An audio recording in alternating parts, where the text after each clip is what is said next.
पूर्व केंद्रीय मंत्री शशि थरूर की पत्नी सुनंदा पुष्कर की मौत के मामले में लगातार नए विवाद सामने आते रहे हैं और डॉक्टर सुधीर गुप्ता के खुलासों ने मौत की इस मिस्ट्री के विवाद को और ज्यादा पेचीदा बना दिया है। इस हाई प्रोफाइल मौत के बारे में कई ऐसी बातें सामने आ रही हैं जो इस मामले को और भी ज्यादा पेचीदा बना रही थी। आइए जानते हैं उन सवालों के बारे में जिनके आधार पर डॉक्टर सुधीर ये आरोप लगा रहे थे।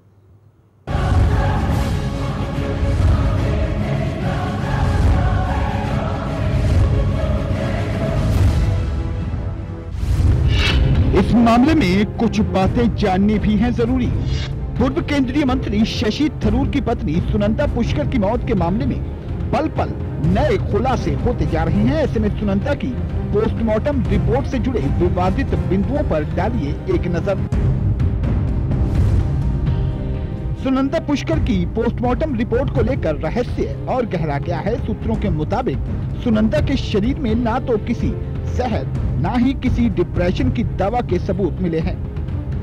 पहले की पोस्टमार्टम रिपोर्ट में बताया गया है कि सुनंदा की मौत दवा की वजह से हुई थी और एल्प्रेक्स नाम की दवा के सबूत मिले थे। विसरा रिपोर्ट मार्च 2014 में आई थी।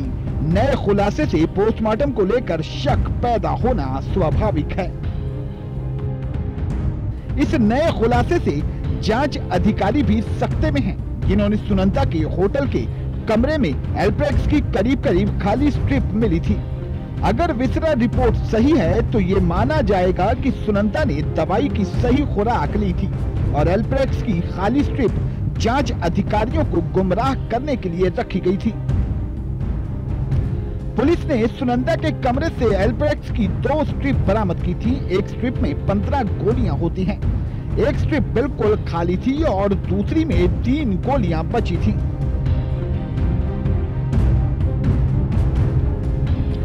अभी बड़ा सवाल यही उठ रहा है कि अगर सुनंदा खुराक के मुताबिक गोलियां ले रही थी तो खाली स्ट्रिप कैसे मिली।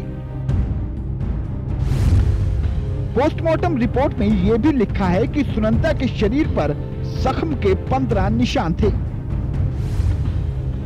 सुनंदा के शरीर पर ज्यादातर जख्मों के निशान बेहद सामान्य किस्म के थे, जिससे मौत नहीं हो सकती। जख्म का निशान नंबर 12 दांत काटने का था। निशान नंबर 10 इंजेक्शन का था। एम्स के फॉरेंसिक विभाग के हेड सुधीर गुप्ता ने लिखा है कि पोस्टमार्टम के वक्त शरीर से बदबूदार गैस की महक तक आ रही थी। डॉक्टर गुप्ता के इन खुलासों के बाद सुनंदा पुष्कर मौत मामले में नया विवाद सामने आ रहा है कि आखिर पोस्टमार्टम रिपोर्ट बदलने का दबाव क्यों बनाया जा रहा था और सुनंदा पुष्कर की मौत का असल कारण क्या है और उनकी मौत के लिए असल जिम्मेदार कौन है।